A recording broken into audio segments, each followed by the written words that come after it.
gagawin nyo for today guys ay maglata tayo ng munggo na lagyan natin ng maliit lang nga pork. Ayan, mag-isa na tayo guys. Pasarapin na natin yung ating munggo. Yan. Una ko yung bawang. Bawang ako lagi guys para pagka na brown na siya masarap, mabango. Yan. Ayan, medyo brown na. Ilagay na natin yung ating sibuyas kamatis.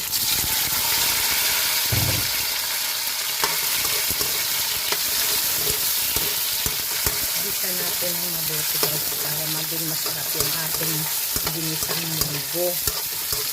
Favorite kasi namin ito lagi. Masarap. Masarap siya guys pag ganito.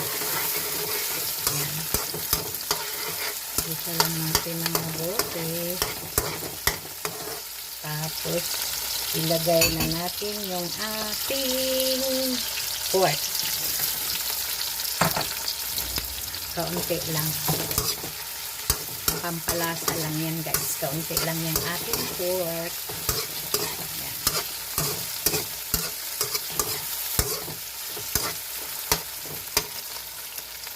Tapos, lagyan natin ng kaunting tuyo. Ayan. Para magiging masarap yan.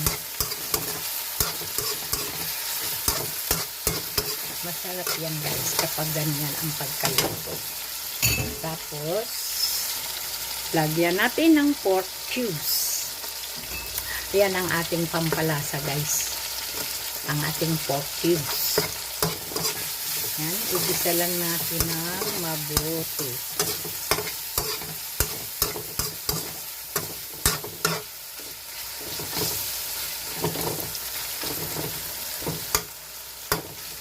Guys, nagisa na natin ng mabuti. Ilagay na natin sa ating munggo.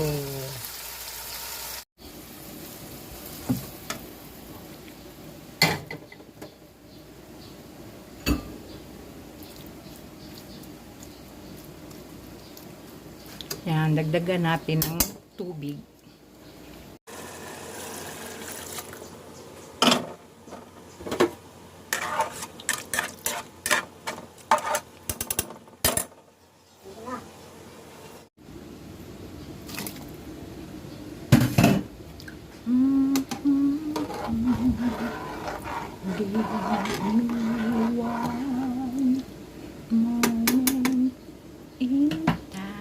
Ayan, nagkanta-kanta lang ako guys para masaya at masarap ang aking linoto.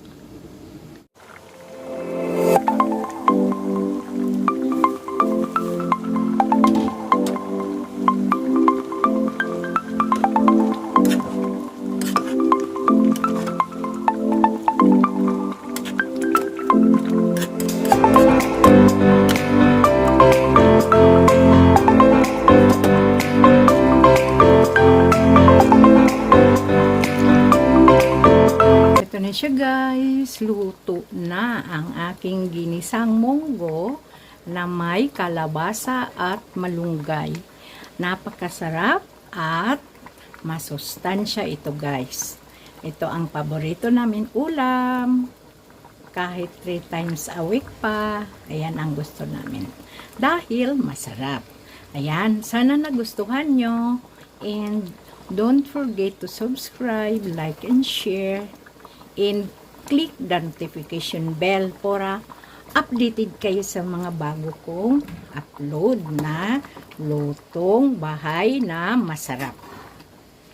Ayan. Thank you for watching guys. See you on my next vlog. Bye-bye.